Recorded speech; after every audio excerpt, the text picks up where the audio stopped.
আমরা যে জিনিসে ফোকাস করি সেই জিনিসটাই গ্রো হতে থাকে। যদি আপনি আপনার লাইফের নেগেটিভ সাইডগুলোকে অতিরিক্ত ফোকাস করে থাকেন তাহলে 100% শিওর থাকুন আপনার জীবনের নেগেটিভ যে পয়েন্ট আছে সেগুলো ইভলভ হবে। এবং যদি আপনি আপনার লাইফের পজিটিভ পয়েন্টগুলোকে ফোকাস করে থাকেন তাহলে পজিটিভ পয়েন্টসগুলোও ফোকাস হবে।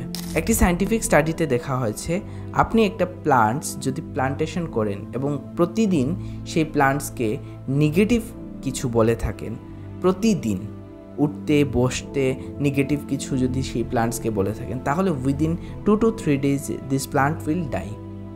অ্যান্ড যদি আপনি সেই প্লান্টসকে কন্টিনিউয়াসলি পজিটিভ অ্যাফার্মেশন দিয়ে থাকেন কন্টিনিউয়াসলি তাহলে সেই প্লান্টস অনেক বেশি গ্রো করবে। It's your choice of life কি আপনি আপনার লাইফকে কোন দিকে নিয়ে যেতে চান, পজিটিভ অ্যাফার্মেশন দিয়ে না নেগেটিভ অ্যাফার্মেশন দিয়ে।